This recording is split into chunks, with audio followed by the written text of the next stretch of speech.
नमस्कार विद्यार्थियों, मैं विष्णु कुमार आप सभी का हार्दिक अभिनंदन करता हूं। आईसीसीआर क्लासेस के ऑनलाइन प्लेटफॉर्म पर हम बात कर रहे हैं क्लास 10th मैथमेटिक्स की, जिसमें हमने चैप्टर नंबर 1 और चैप्टर नंबर 2 को पिछली क्लासों में समाप्त कर दिया है। आज की क्लास में हम बात करेंगे प्रश्नावली नंबर 5 की, जिसका नाम है समांतर श्रेणियां। समांतर श्रेणी का मतलब आप सभी जानते हो कि कोई भी चीज, जैसे कि अगर मान लो कि 10-15 लोग खड़े हुए हैं, अगर उनके बीच में अंतर जो गैप है उनके बीच में, जैसे एक व्यक्ति और दो व्यक्ति हैं। जैसे मान लो एक व्यक्ति यहाँ खड़ा है, एक व्यक्ति यहाँ खड़ा है, एक यहाँ पे है और ये यहाँ पे है। इन दोनों के बीच जो ये अंतर है, दूरी है, इन दोनों के बीच खड़े होने की जो दूरी है, अगर वो दूरियां क्या है, समान है, तो ये चारों क्या है, समांतर श्रेणी में है। अगर इन दोनों के चारों के बीच में दूरी समान नहीं है प्यारे विद्यार्थियों, तो ये समांतर श्रेणी में नहीं है। तो आपको समांतर श्रेणी याद करने के लिए आप किसी भी क्वेश्चन को या किसी भी श्रृंखला में अगर आप चेक करना चाहते हैं कि ये समांतर श्रेणी में है या नहीं है, तो उसके लिए आप क्या करोगे, उनके बीच की दूरी को याद करोगे, उनके बीच के अंतर को याद करोगे। अगर अंतर या दूरी समान आती है, अंतर या दूरी समान आती है, तो आप कहोगे कि ये समांतर श्रेणी है, अन्यथा नहीं है, अन्यथा ये समांतर श्रेणी में नहीं है। तो इनके कुछ एग्जाम्पल लेकर हम समझते हैं कि समांतर श्रेणी क्या होती है। तो समांतर श्रेणी का अर्थ तो आप जानते हैं कि उनके बीच में जो अंतर है वो क्या होना चाहिए, समान होना चाहिए। उनके बीच की दूरी क्या होनी चाहिए, समान होनी चाहिए। जैसे कि हम एक सीढ़ी का उपयोग करते हैं, जैसे छत पे चढ़ने के लिए हम एक सीढ़ी का उपयोग करते हैं, तो उसके बीच में जो डंडे लगे हुए होते हैं, ये डंडे जो लगे होते हैं, उनके बीच का जो प्यारे विद्यार्थियों जो गैप होता है, उनके बीच का जो अंतराल होता है वो समान होता है। यानी कि जो वो डंडे लगाए जाते हैं वो हमेशा समांतर श्रेणी में लगाए जाते हैं। ऐसे नहीं कि एक को नीचे फिर थोड़ी ज्यादा दूरी फिर थोड़ा नीचे, फिर ऐसे नहीं किया जाता। उसमें जो डंडे लगाए जाते हैं उन सभी के बीच की जो दूरी होती है वो समान होती है, यानी कि समांतर श्रेणी में उन्हें सेट किया जाता है। हम जैसे स्कूल के अंदर हम प्रार्थना बोलते हैं, तो हम सभी विद्यार्थियों को एक एक हाथ का गैप लेने के लिए सर बोलते हैं, वो सभी समांतर श्रेणी में होते हैं। यानी जब भी हम प्रार्थना बोलते हैं तो सभी विद्यार्थी किसमें बैठे होते हैं, समांतर श्रेणी के अंदर बैठे होते हैं। जैसे एग्जाम्पल नंबर 1 से अगर मैं समझाना चाहूँ आपको, ऐसे तो इसमें समझाने वाली कोई बात नहीं है, बिल्कुल सरल चीज है। डॉट डॉट जैसे ये है, ये एक आपको क्वेश्चन दे दिया और आपसे वो बोल रहा है कि इस समांतर श्रेणी में ये जो पद है ये क्या समांतर श्रेणी में है या नहीं है। तो आपको क्या करना है, समांतर श्रेणी को चेक करने के लिए एक तो इसमें क्या होता है, इस प्रश्नावली में हम एक पढ़ेंगे प्रथम पद। क्या, प्रथम पद। और प्रथम पद को मैं ऐसे लिखूंगा, किससे, ऐसे। लेकिन मैं आपको बताऊंगा एक कंडीशन में हम इस प्रथम पद को A1 से भी लिख सकते हैं, किससे, A1 से भी लिख सकते हैं। यानी कि एक तो हमें क्या पता होना चाहिए, प्रथम पद निकालना आना चाहिए। प्रथम पद जिसे हम किससे लिखते हैं, A से लिखते हैं या A1 से लिखते हैं, ठीक है। ऐसे तो हम अधिकतर किससे लिखेंगे, ऐसे ही डिनोट करेंगे, ऐसे ही हम इसे दर्शाएंगे। लेकिन कभी कभी ऐसी कंडीशन होगी जिसमें हमें इसे A1 से भी लिखना होगा। और एक हम पढ़ेंगे सार्वंतर। क्या पढ़ेंगे, सार्वंतर। सार्वंतर जिसे हम डी से लिखते हैं, डिफरेंस से लिखते हैं, एस डी से लिखते हैं। और एक होता है अंतिम पद।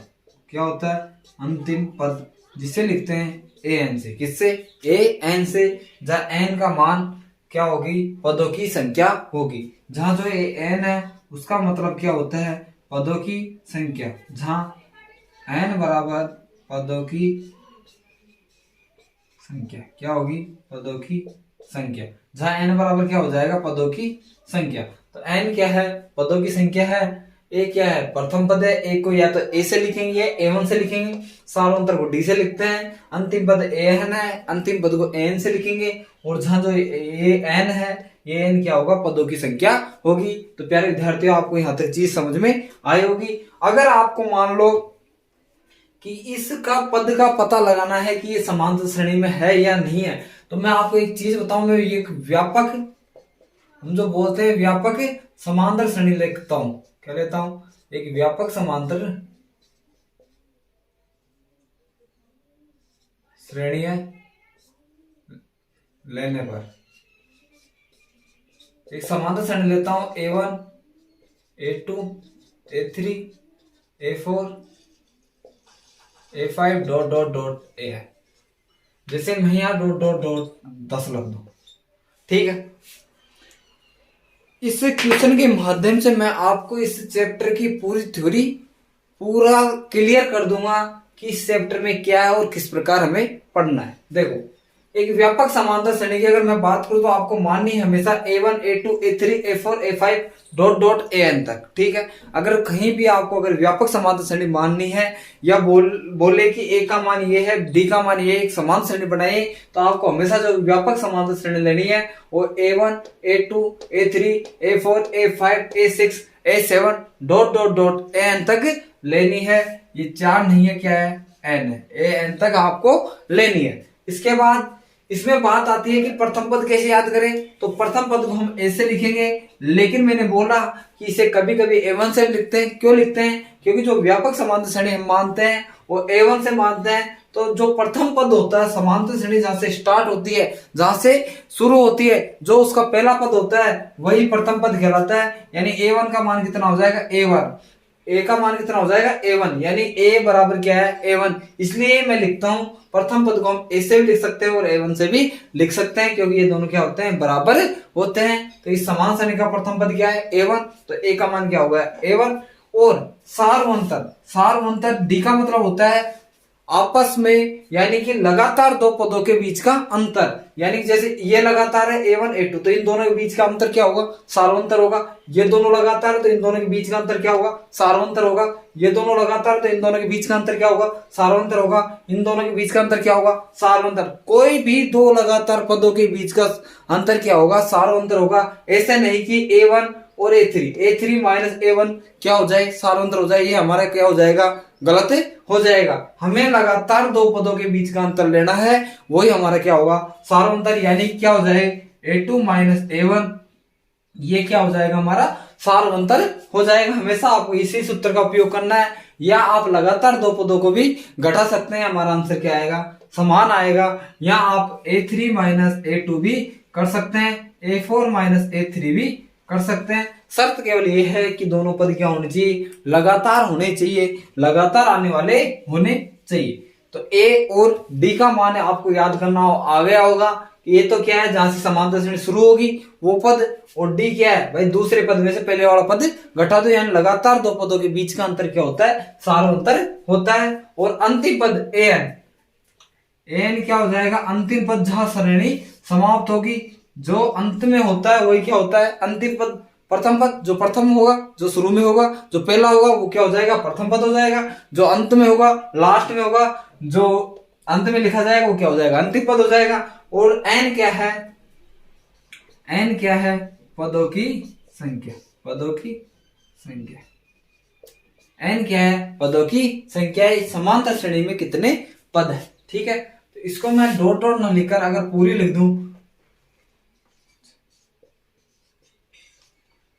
देखो अब इस व्यापक समांतर श्रेणी से तो हमने समझा कि ये क्या क्या होते हैं। अब इस एग्जांपल से मैं पूरा क्लियर कर देता हूं कि किसका मान क्या है। अब देखो ये क्वेश्चन दे दिया, मान लो इसमें वो बोल रहा है कि आपसे किसका प्रथम पद क्या है, सार्वंतर क्या है, इसका अंतिम पद क्या है और पदों की संख्या कितनी है। ये चारों चीजें आपको याद करनी है। तो आपको पहले प्रथम पद याद करना है। तो समांतर श्रेणी स्टार्ट कहां से हो रही है, एक से स्टार्ट हो रही है। एक से पहले कोई पद नहीं है तो कहां से स्टार्ट हो रही है, ऐसे। तो इसका पहला पद क्या हो जाएगा, A1 हो जाएगा।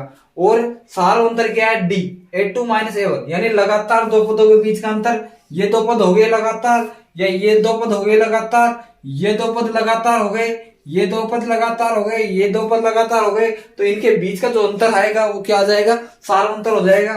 तो यहां से देखो ये दो लगातार पद है, तो 2 माइनस 1, A2 माइनस A1, यानी कि दूसरे वाले में से पहले को घटाना है। ये भी आपको ध्यान रखना। तो 2 में से 1 गया तो 1 आएगा। ऐसे नहीं कि A1 में से इसमें से एक इसको घटा दे, ऐसे नहीं करना। आपको दूसरे में से पहले को घटाना है।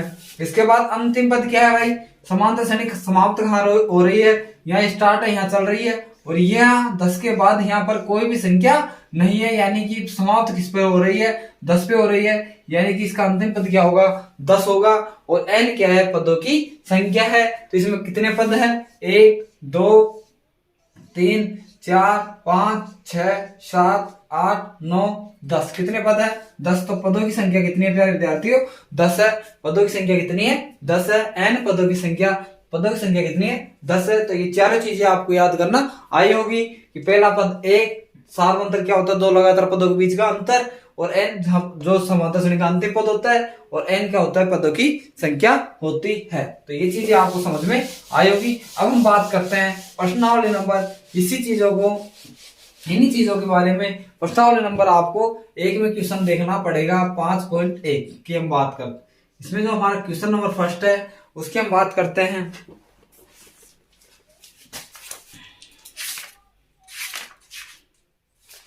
ये कह रहा है निम्न स्थितियों में से किन स्थितियों में संबंध संख्याओं की सूची एपी है और क्यों है? भाई एक क्वेश्चन दे रखे हैं, उनमें किस किस संख्याओं की सूची एपी में है यानी समांतर श्रेणी में है और क्यों है, ये भी आपको बताना है। तो देखो पहला क्वेश्चन दे रहा है कि प्रत्येक किलोमीटर के बाद का टैक्सी का किराया, जबकि प्रथम किलोमीटर के किराया 15 रुपए है और प्रत्येक अतिरिक्त किलोमीटर का किराया 8 रुपए है। यानी प्रथम किलोमीटर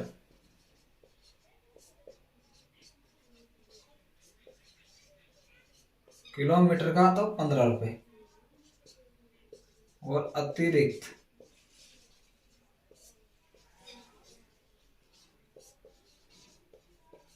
किलोमीटर का 8 रुपए। ठीक है।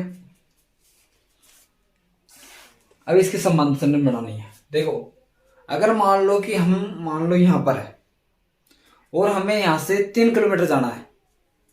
मैं यहां पर हूं 1 किलोमीटर, 2 किलोमीटर और ये 3 किलोमीटर। ठीक है। अगर मैं यहां पर खड़ा हुआ हूं और मुझे यहां पर जाना है और ये 1 किलोमीटर की गैप है, 1 किलोमीटर की। ठीक है। यहां से यहां जाएंगे तो 1 किलोमीटर, यहां से यहां गया तो 2 किलोमीटर, यहां से यहां गया तो 3 किलोमीटर। अब वो बोल रहा है कि अगर तू मेरे साथ जाएगा तो तुझे जो प्रथम किलोमीटर है उसका तो आपको किराया कितना देना पड़ेगा? 15 रुपए देने पड़ेंगे। यानी जितनी हम कम दूरी तय करते हैं उतने ही हमसे जो साधन वाले होते हैं उतने ज्यादा किराया लेते हैं। जैसे जैसे हम दूरी बढ़ाते हैं तो किराया थोड़ा क्या कर देते हैं? कम कर देते हैं। देखो अब मैं यहां से यहां जाऊंगा तो कितना रुपए देना पड़ेगा मुझे? 15 रुपए। पहले किलोमीटर के तो तुझे कितने रुपए देने पड़ेंगे? 15 रुपए देने पड़ेंगे। जैसे मैं यहां से 1 किलोमीटर से 2 किलोमीटर की दूरी तय कर लूंगा तो यहां मुझे केवल कितने रुपए देने पड़ेंगे? 8 रुपए देने पड़ेंगे। और यहां से अगर मैं यहां जाऊंगा तो भी मुझे कितने देने पड़ेंगे? 8 रुपए देने पड़ेंगे। और यहां से अगर फिर मैं 1 किलोमीटर जाऊंगा तो फिर मुझे कितने रुपए देने पड़ेंगे? 8 रुपए देने पड़ेंगे। यानी पहले कितने थे? पहले कितने देने पड़े? 15। फिर 8 और जोड़ दिए, कितने हो गए? 23। फिर 8 और जोड़ दिए, कितने हो गए? 31। फिर 8 और जोड़ दिए तो कितने हो गए? 31 में 8 जोड़ेंगे तो 39। तो इनके बीच का अंतर होगा। देखो 23 में से 15 गए तो 8 ही आएंगे, 31 में से 23 गए तो 8 आएंगे, 39 में से 31 गए तो 8 आएंगे। यानी इनके जो लगातार दो पदों का जो अंतर है वो हमेशा कितना आ रहा है? 8 आ रहा है। यानी कि जो ये पद है वो क्या है? समांतर श्रेणी में है। यानी जो ये रिक्शे वाला है जो इनसे किराया ले रहा है वो किस में ले रहा है? समांतर श्रेणी में ले रहा है। यानी कि हमारी क्या है? एपी है। क्या है? एपी है, समांतर श्रेणी है। ठीक है। तो पहला क्वेश्चन इस प्रकार था और समांतर श्रेणी आपको समझ में आई होगी। 15, 23, 31 और इसके दूसरे की बात करूं, किसी बेलन में उपस्थित हवा की मात्रा जबकि वायु निकालने वाले पंप प्रत्येक बार बेलन की सहज हवा का 1/4 भाग निकाल देता है। अगर मान लो वो प्रत्येक बार में 1/4 भाग निकाल रहा है तो आप उसमें कितनी भी मान सकते हो। जैसे मान लो कि उसमें पहले 5 पॉइंट हवा भरी हुई है तो आप उसमें से हमेशा 1/4 घटाओ तो अंतर क्या आ रहा है? सभी का अंतर क्या आ रहा है? 1/4 आ रहा है। यानी कि बीच के दो पद हैं उनके बीच का अंतर हमेशा कितना आ रहा है? 1/4 आ रहा है। यानी कि ये भी क्या होगा? समांतर श्रेणी होगा क्योंकि इनका सार्वंतर क्या है? समान है। डी का मान समान। तीसरा, प्रत्येक मीटर की खुदाई के बाद एक कुआं खोदने में आए लागत जबकि प्रथम मीटर की खुदाई का लागत 150 रुपए और बाद में प्रत्येक मीटर खुदाई की लागत 50 रुपए बढ़ती जाती है। यानी कि अगर आप मान लो कि 10 फीट का खड्डा खोद रहे हो या 10 मीटर का खड्डा खोद रहे हो तो आपको 1 मीटर खोदने का तो 150 रुपए देगा। वो कितने रुपए देगा? 150 रुपए। लेकिन प्रत्येक बार अगर 2 मीटर खोदते 50 और बढ़ जाएंगे, 3 मीटर खोदते 50 और बढ़ जाएंगे, 4 पर 50 और बढ़ जाएंगे, 6 पर 50 और बढ़ जाएंगे, और 7 पर 50 और बढ़ जाएंगे। ऐसे 50-50 रुपए प्रत्येक किलोमीटर पर बढ़ते जाते हैं। तो ये सभी जो पद हैं उनमें हमेशा कितने ऐड हो रहे हैं, 50 रुपए वो ऐड हो रहे हैं। यानी इनका डी का मान जो है, जो सार अंतर है, वो हमेशा कितना आ रहा है, 50 आ रहा है। यानी कि यही क्वेश्चन भी हमारा समांतर श्रेणी में है, क्योंकि इनके बीच का अंतर भी समान है। क्वेश्चन नंबर 4, खाते में प्रत्येक वर्ष का मिश्र धन, खाते में प्रत्येक वर्ष का मिश्र धन जबकि 10,000 रुपए की राशि 8% वार्षिक दर से चक्रवृद्धि ब्याज पर जमा की जाती है। जब भी चक्रवृद्धि ब्याज होता है तो उसमें प्रत्येक साल का जो इंटरेस्ट होता है वो हमेशा बढ़ता रहता है। अगर हम ब्याज की बात करें, या अगर हम 1 साल के लिए देंगे तो उनका जो ब्याज होगा वो हमेशा क्या होगा, समान होगा। यानी कि ये भी एक समांतर श्रेणी होगी। अब हम बात करेंगे यहाँ से क्वेश्चन जो इंपोर्टेंट आएंगे, क्वेश्चन नंबर 2 से यहाँ से क्वेश्चन बन सकता है। जो हमने पहला क्वेश्चन किया है वहां से आज तक क्वेश्चन नहीं आया है और ना ही आ सकेगा, लेकिन आपको करके तो जाना है। क्वेश्चन नंबर 2 है, ये इंपोर्टेंट है और यहाँ से क्वेश्चन भी आता है। दी गई एपी के प्रथम 4 पद लिखिए जबकि प्रथम पद और सार अंतर निम्नलिखित है। एक समांतर श्रेणी के प्रथम 4 पद लिखने हैं, जिसका जो पहला पद है वो ए बराबर कितना है, 10 है, और जो दूसरा पद है डी बराबर वो कितना है, 10 है। यानी कि इसमें प्रथम पद और डी का मान आपको दे रखा है, एक समांतर श्रेणी बनानी है। तो इस प्रकार का क्वेश्चन आपको जब भी करना हो जिसमें आपको ए का और डी का मान दे रखा हो, उसमें आपको क्या करनी है, एक व्यापक समांतर श्रेणी माननी है। क्या माननी है, व्यापक समांतर श्रेणी माननी है। वो क्या होती है, A1, A2, A3, A4, A5, A6, ठीक है, डॉट डॉट ए। अब हमको केवल कितने पद लिखने हैं, वो क्वेश्चन बोल रहा है कि मात्र आपको कितने पद याद करने हैं, प्रथम 4 पद तक लिखना है। यानी A1 का मान लिखना है, A2 का लिखना है, A3 का लिखना है और A4 का लिखना है। और मैंने आपको शुरुआत में बताया था कि जो प्रथम पद होता है वो A का मान जो होता है वही बराबर होता है किसके, A1 के। जो A का मान होता है वही किसके बराबर होता है, A1 के होता है। मैंने आपको पहले बता दिया है। तो जो A का मान कितना है, 10 है, तो यहाँ पर A1 का मान कितना आ जाएगा, A1 का मान भी 10 आ जाएगा। और फिर हम क्या करते हैं, जो D का मान हम निकालते हैं वो क्या होता है, A2 माइनस A1 या A3 माइनस A2 या A4 माइनस A3। यानी लगातार 2 पदों के बीच का अंतर हम निकालते हैं। तो आपको ये ध्यान होना चाहिए कि ये A1 तो हो गया A का मान। अब हमें समांतर श्रेणी बनानी है। तो किस प्रकार बनानी है कि हमेशा हम क्या करेंगे, इसमें या तो D को जोड़ दो डायरेक्ट। कैसे, डायरेक्ट अगर मैं बात करूं तो जो A1 है उसमें इसको जोड़ते रहो, हर बार जोड़ते रहो जब तक हमें 4 पद ना प्राप्त हो, जब तक इसमें जोड़ते रहो। तो A1 हो गया, तो A2 में क्या करोगे, A प्लस क्या कर दोगे, D को, ठीक है। और A3 निकालना है तो क्या करना करोगे, A2 प्लस क्या कर दोगे, D, ठीक है। और A4 निकालना तो क्या कर दोगे, A3 प्लस क्या कर दोगे, D। हमेशा D का मान उसके अगले वाले पद में जोड़ता रहना है। तो देखो A का मान कितना है, 10 प्लस D का मान 10 बराबर कितना आ गया, 20। A2 का मान कितना है, 20 प्लस D का मान 10 कितना आ गया, 30। A3 का मान कितना है, 30 प्लस D का मान आ गया कितना हो गया, 40। तो समांतर श्रेणी क्या बनी, 10, 20, 30 और 40। ये हो गई। ये हमें क्या करना था, याद करना था, यही हमें निकालना था। तो आपको क्या करना है, डायरेक्टली आपको D का मान जोड़ना है। यानी A1 तो ये हो जाएगा, A का और A1 का मान तो क्या होता है, बराबर होता है। A बराबर क्या होता है, A1। तो यहाँ से A1 का मान तो 10 आ गया। और A2 निकालने के लिए क्या कर दोगे, A1 में D जोड़ दोगे, क्या कर दोगे, A1 में D जोड़ दोगे। अगर A3 निकालना है तो A2 में D जोड़ दोगे, A4 निकालना तो A3 में D जोड़ दोगे। यानी अगर A4 निकालना तो इससे कम वाले में D जोड़ दो, इससे कम एक कम वाले में D को हमें ऐड करता रहना है। जितने पद निकलवाएंगे उतने निकाल देंगे। अगर A5 निकालते तो हम क्या करते, एक 5 से कम क्या हो जाएगा, A4 में क्या जोड़ देंगे, D। तो इस प्रकार आपको करना है। तो पहला क्वेश्चन तो हो गया आपका। इसी प्रकार हमें ये पूरे क्वेश्चन करने हैं, इसमें कोई दिक्कत वाली बात नहीं है। क्वेश्चन नंबर 2, A बराबर -2, A बराबर -2 और D बराबर क्या है, 0। तो 0 को जोड़ने से कोई वो नहीं आता है, कोई किसी भी संख्या में जीरो से जोड़ने में, जीरो को जोड़ने पर उसमें कोई प्रभाव नहीं पड़ता है, तो इसके जो चारों पद होंगे वो क्या हो जाएंगे, समान हो जाएंगे। क्योंकि जीरो को -2 में जोड़ेंगे तो हमेशा क्या आ जाएगा, -2 ही आएगा। तो फिर -2 में जीरो को जोड़ेंगे तो फिर -2 आएगा, फिर -2 में जीरो को जोड़ेंगे तो फिर -2 आएगा। यानी कि इसके जो चारों पद होंगे वो क्या होंगे, -2 -2 -2। इसके बाद इसका तीसरा क्वेश्चन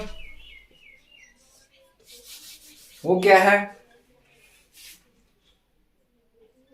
a बराबर 4 और d बराबर -3। d बराबर क्या है, -3। वही व्यापक समीकरण श्रेणी मान लेंगे, समांतर श्रेणी a1 a2 a3 a4 a5 dot dot an। इस प्रकार आपको समांतर श्रेणी माननी है, a1 a2 a3 a4 a5। तो देखो a1 का मान तो a के बराबर होगा, a1 बराबर कितना आ गया 4। a2 निकालना है, a2 निकालने के लिए क्या करेंगे, a1 प्लस डी कर देंगे। तो a1 का मान कितना है 4 प्लस डी का मान कितना है -3, और प्लस का गुणा माइनस से करते हैं तो माइनस आएगा, तो माइनस के 3, 4 में 3 गए तो 1 बच गया। a3 निकालने के लिए क्या करेंगे, a2 प्लस क्या कर देंगे डी। a2 का मान कितना है 1 और डी का मान कितना है प्लस माइनस के 3। 1 प्लस -3, 1 में 3 जाएंगे तो -2। a4 का मान कितना है a3 प्लस डी। a3 का मान कितना है -2 प्लस -3, डी का मान ही -2 -3 बराबर माइनस प्लस -5 हो गए। क्या हो गए, -5। तो ये समांतर श्रेणी जो बनी वो बनी 4 1 -2 -5। ये आपकी क्या हो जाएगी, एक एपी हो जाएगी, एक समांतर श्रेणी हो जाएगी। ठीक है, यहां तक आपको कोई दिक्कत वाली बात नहीं होगी। अब क्वेश्चन नंबर इसके 4th की मैं बात करता हूं। क्वेश्चन नंबर 3 की 2 के चौथा क्वेश्चन, a बराबर दे रखा है -1 और d बराबर दे रखा है 1/2। इसके पांचवें की भी हम साथ में ही बात कर लेते हैं। a बराबर दे रखा है -1.25 और d बराबर दे रखा है -0.25। ठीक है, a बराबर -1.25 और d बराबर -0.25। ठीक है, तो ये है 1/2। अब देखो वही व्यापक आप समांतर श्रेणी मान सकते हो, आपको हमेशा यही माननी है। अगर क्वेश्चन इस प्रकार दे रखा है a1 a2 a3 a4 a5। ठीक है, a1 का मान क्या होगा, a के बराबर होगा तो -1 आ जाएगा। a2 का मान निकालने के लिए a1 प्लस क्या कर दो, d कर दो। तो a1 का मान कितना है -1 प्लस d का मान कितना है 1/2। देखो एलसीएम लेंगे कितना आएगा 2। इसके नीचे 1 है, 1 का भाग 2 में देंगे, 2 बार -2 प्लस 1 -2 में से जाएगा तो -1/2। a3 का मान निकालेंगे, a2 प्लस क्या कर दोगे d। a2 का मान कितना है -1/2, इसका मान कितना +1/2, ये कैंसिल हो जाएगा, 0 आ जाएगा। ठीक है, a4 का मान कितना है a3 प्लस d। इसमें से एक कम करके लिखना है, a3 का मान कितना है 0 और उसका मान कितना प्लस -1/2। d का मान क्या है प्लस, ये क्या है डायरेक्टली प्लस लिख देंगे, तो ये क्या आ जाएगा 1/2। तो इसकी भी समांतर श्रेणी क्या हो गई, -1 -1/2 0 और +1/2। इस प्रकार आपको याद करनी है। इसका जो क्वेश्चन है क्वेश्चन नंबर 5, देखो a बराबर -1.25। तो क्या हो जाएगा, अगर व्यापक समांतर श्रेणी की बात करें तो a1 a2 a3 a4 a5 dot dot. a1 का मान कितना है, a के बराबर हो जाएगा a1 का मान -1.25 और a2 का मान क्या हो जाएगा a1 प्लस d। a1 का मान कितना है -1.25 और प्लस माइनस के 0.25। यह हो जाएगा -1.25 प्लस से इंटू माइनस करेंगे तो -0.25। तो ये हो जाएगा, इनको ऐड करेंगे, देखो 25 5 5 10, 10 की 0 असल बची 1, 2 और 2 4 और 1 5 पॉइंट लग रही है और 1 का 1.50 और माइनस चिन्ह आगे आएगा। इसी प्रकार अगर a3 की बात करें तो a3 क्या हो जाएगा a2 प्लस d। तो a2 का मान कितना है -1.50 प्लस -0.50। तो ये हो जाएगा -1.50 और माइनस के 0.50। डेढ़ में अगर 0.25 जोड़ेंगे तो देखो 0 + 5 करेंगे तो क्या हो जाएगा 5 और 5 और 2 7, पॉइंट लग जाएगी 1 और चिन्ह किसका आएगा माइनस। और A4 निकालने के लिए क्या करेंगे, A3 प्लस D। A3 का मान कितना है -1.75 प्लस -0.25। ठीक है, तो 1.75 प्लस इंटू माइनस करेंगे तो -0.25। ये देखो 5 और 5 10, 10 की 0 शुभ असल बची 1, 7 और 2 9 और 1 10, असल बची 1, 1 और 1 2, और पॉइंट लगा देंगे 2 छोड़ के और माइनस, क्या आ जाएगा माइनस का 2। तो इसकी समांतर श्रेणी क्या बनी, -1.25 -1.50 -1.75 और -2। इस प्रकार से इसकी क्या बन जाएगी, एपी बन जाएगी। तो प्यारे विद्यार्थियों, आपको ये क्वेश्चन समझ में आए होंगे। आपको हमेशा इसी प्रकार व्यापक समांतर श्रेणी बांधकर जितने पद याद करवा रहे हैं, A2 निकाल रहा है तो A1 प्लस D कर दो, A3 निकलवा रहा है तो A2 प्लस D कर दो। इस प्रकार इससे आसान तरीका आपको कहीं नहीं मिलेगा। और मैंने आपको पूरे क्वेश्चन सॉल्व कराए हैं। कई यूट्यूबर क्या करते हैं, एक क्वेश्चन को समझाकर और क्वेश्चन नहीं करवाते हैं। अब क्वेश्चन नंबर 3 क्या बोल रहा है, इसका क्वेश्चन नंबर 3 बोल रहा है निम्नलिखित में से प्रत्येक के एपी के प्रथम पद और सारों याद कीजिए। यही एक लास्ट काम का क्वेश्चन है इसमें। इसके बाद जो चौथा क्वेश्चन है वो तो आप ही खुद ही कर लोगे। क्वेश्चन नंबर 3 उसमें क्या है, पहला 3 1 -1 और -1। जो दूसरा है वो क्या कह रहा है, -5 -1 3 और 7 डॉट डॉट। और जो तीसरा है वो कह रहा है 1/3 5/3 9/3 13/3।